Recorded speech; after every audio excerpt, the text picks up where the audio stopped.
Hey, I'm Brian with HVACrschool.com and the HVAC School Podcast, and I'm here with Sal. Sal with Products by Pros. How you guys doing? You look kind of anxious there today. I am very anxious today because I'm not sure at what pace this is supposed to happen at. Okay. All right, so today we're going to go through the solder weld HVAC multi-kit. So this is a solder weld multi-kit. The one that you receive may be slightly different. There's a little different lanyard that's coming on. This is one of the first ones out of the batch, but this is a brand new kit, and we're going to do a quick unboxing of this and talk about the different pieces to this kit and what they're all for. So the first thing to notice is this is a really nice tube. This tube is waterproof. It's got a seal on the top, so you can use this for everyday use. You can hang it by a lanyard in your truck and it'll bounce around and it's not going to damage the solder or even the flux that's on the 56% rod. That's important that it's not jostled around too much, and this kind of keeps everything nice and tight and dry. Right. Whenever you're dealing with fluxes, you really got to make sure you keep them dry because you'll have moisture then and it starts getting brittle and hardening up. Right. And on the 56%, it's a flux coated rod, so you got to care for that. But then also there's a little tub of flux in there.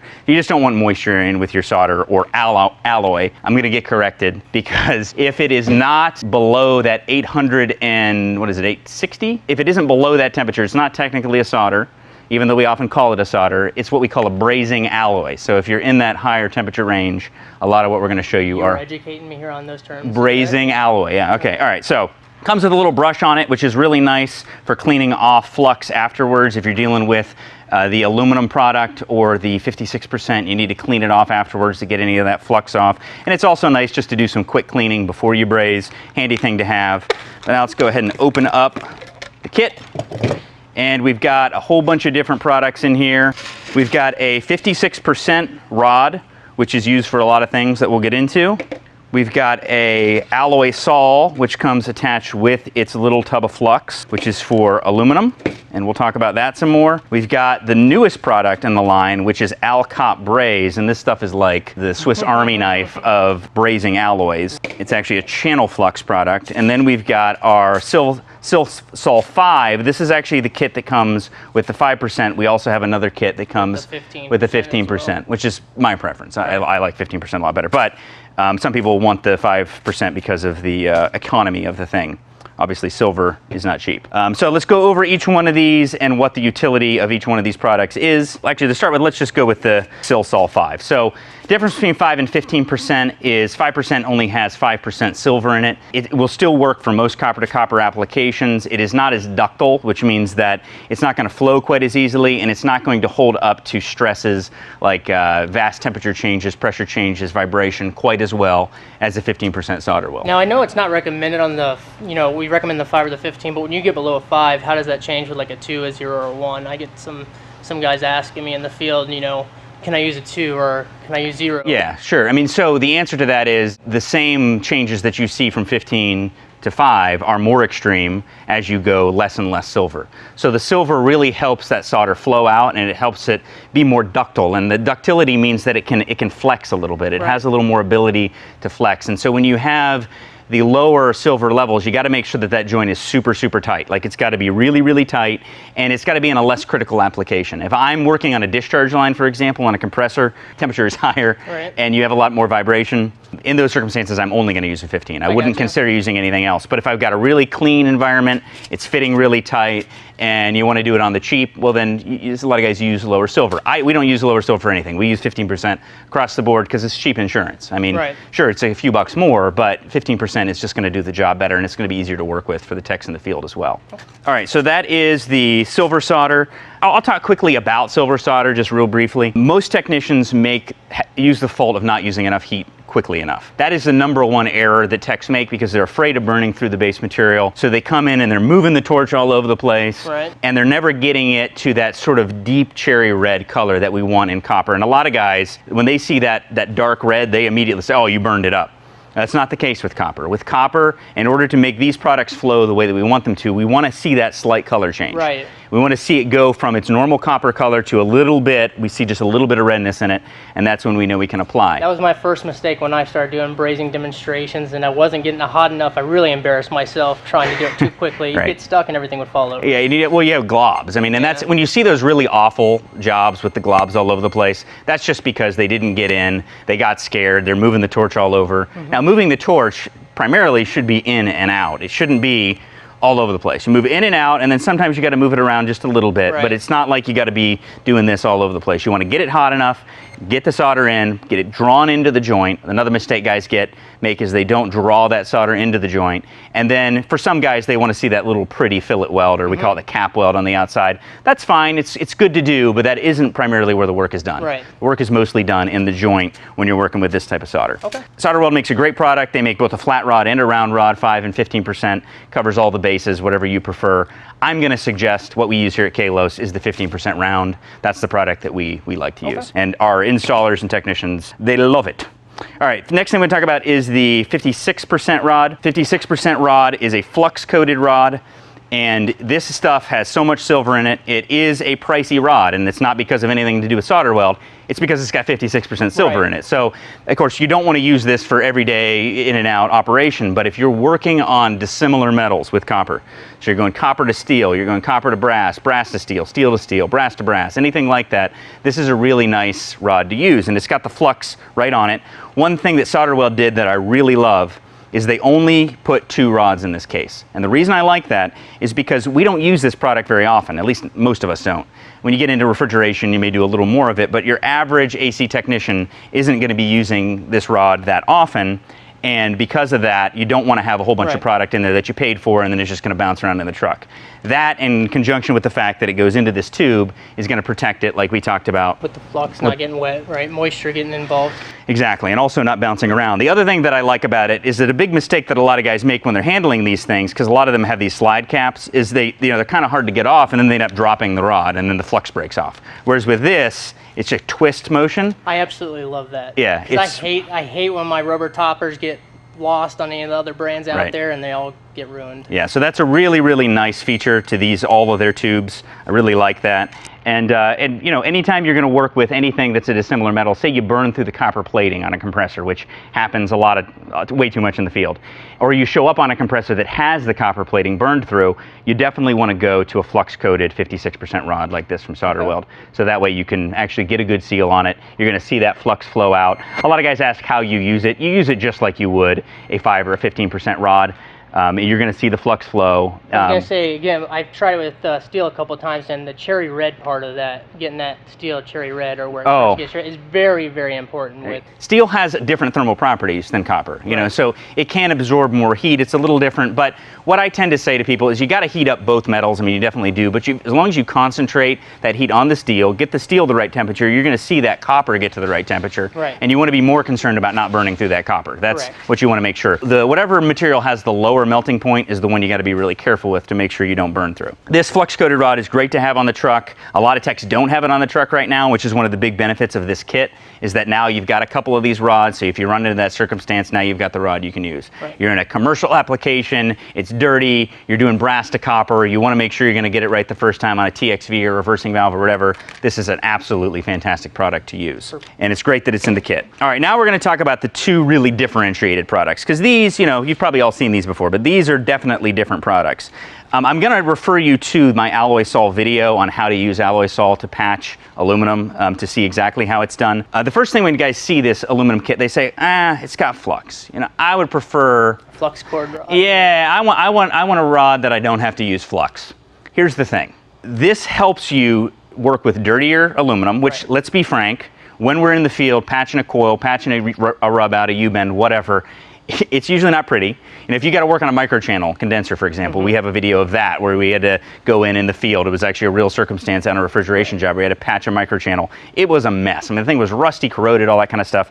Having this flux really helps you work on that dirty aluminum, and it's going to get in there a lot better. The other thing is that this rod is in that 600-degree range, which is a much safer range for working than getting up near 1,000, which is what a lot of the other products require. I think, is that right? Yeah, you're much closer to the melting temperature of that aluminum. And a lot of guys will say, hey, I've used it, it works great. I don't know what the problem is. It really depends on the thickness of the aluminum. Right. So like, you're not going to take your typical, most of your flux cord rods out there and work easily on an aluminum can. It's going to be tough to do. Whereas with this, I can do it no problem.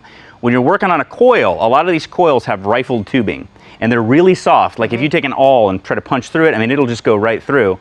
This is where this product comes in really, really handy. I always told you I like the flux cord rods more than anything.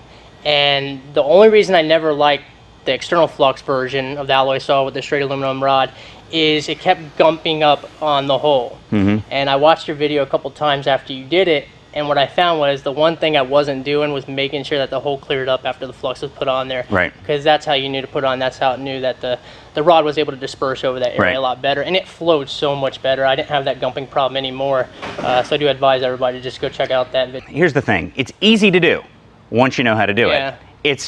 Initially, if you're trying to use the same technique that you would use on a typical flux coated rod, or definitely on your 15% silver solder, it is not the same technique. It is not the same technique. But the great thing with this, and this is what I love about it, because I've tested its strength. I mean, I've taken the stuff, used it on some aluminum plating, and then hit it with a scratch awl, with a punch, with other things. I hit it with this guy right here. So this is a big boy, and I hit a big old patch of this stuff with it, and it did not even I mean, it put just a little tiny dent in it. This stuff is a really, really hard and strong patch. Whereas other solders often are more used to pull into a joint, this is a great product for patching a rub out, which is more what we run into. You know, when I'm wanting to patch a coil, I'm not wanting to cut out a whole section of coil and put in a new piece of tubing. That'd be so invasive, I would destroy the thing. I'm wanting to just get in there, fix the leak, get out. And this is a great way of doing that. So it really truly is. Agree. I mean, it really truly is my favorite aluminum product I've ever worked with. That was my favorite too, Chris. And I'll also tell you another story. I did a test where I took some aluminum plates and I tried some competitive products out there that a lot of people like, that flow real nice and look real pretty. And I tried to solder together 2 plates of aluminum using that product, and then tried to pull it apart.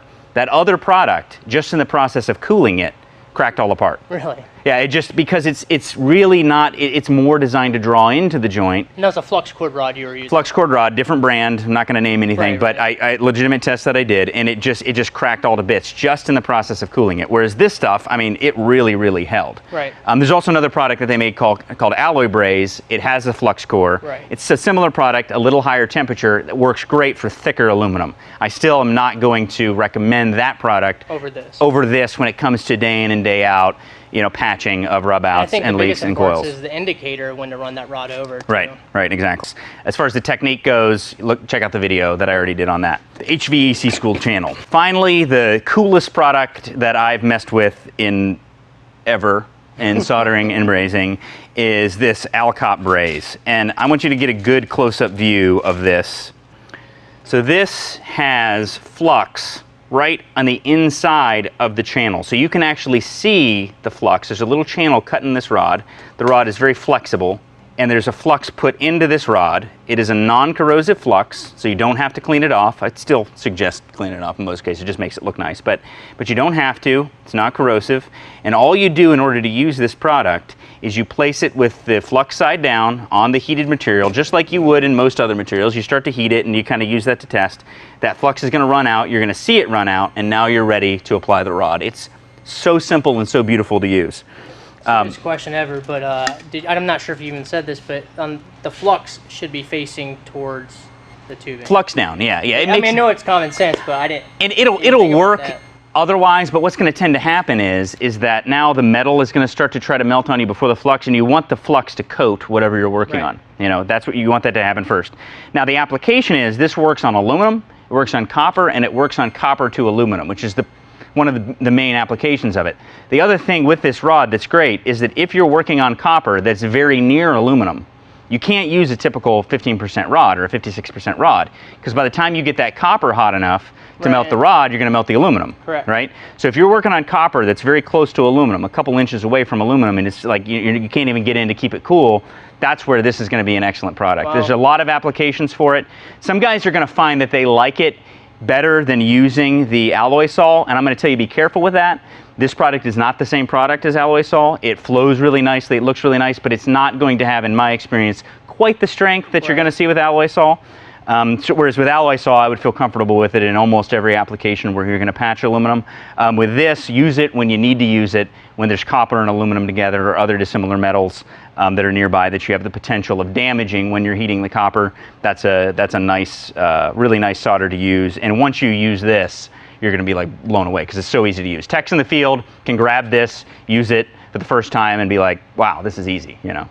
Okay, let's say I was out in the field and I decided to use some of the alloy saw and I put some of the flux on there. It just doesn't work out like I thought it would. I didn't even seal up the hole, but I still have some gumped up flux around that hole. Do I have to clean that off before I go and try to use another rod? Will it not stick because the flux is on there? So what I would suggest doing, because not all fluxes are equal. The flux that's in this Cop Braze is not the same flux that's used with alloy saw. Okay. So if you're going to transition between any type of metals, you want to clean it up really well before you go to the next kind. I mean, and what we suggest using, you got the little brush here, which is great. You can also use one of the brushes that go on the drill. We got a little cup brush we use, or a wheel brush. You can either use brass brushes or stainless steel. Get it nice and cleaned up, and then that makes it really easy. It's also a good idea, any of these products that you're using, it's a good idea to have a little cup of water by you, and so that way you can kind of clean it up when you're done. You want to let it cool naturally, though. You don't want to go in with a wet rag and cool it, because that does stress it. These are still going to work in most cases, but you don't want to do that. It's going to put little stress fractures in it. It's going to be less likely to hold up. With this, if you're in the grass, it's going to be perfect. If you're sitting on concrete, it's got the little nub here, so that probably won't sit as well. But if, yeah, most cases, or I shouldn't say most, but a lot of cases, working in the grass, that's a great little cup that you can use for that. So that's it. This is the multi-kit from Solder Weld. Comes with either the 5% or the 15% versions. The rest of them are all the same. They tried to kind of match the quantities to how often you use them. You can reorder the particular tubes to go in it as you need them. So if anybody wants to get these into their supply house that they buy from today, just reach out to me at sal@productsbypros.com. Or you can go on our website, www.productsbypros.com, and there's a form to fill out on there. It'll go straight to me on my email, and I'll work with that particular distributor to get you guys set up. Thank you. Hey, thank you all. I think Sal did great. He's a little nervous, but I think it worked out all right. All right, thanks for watching. We'll talk to you next time.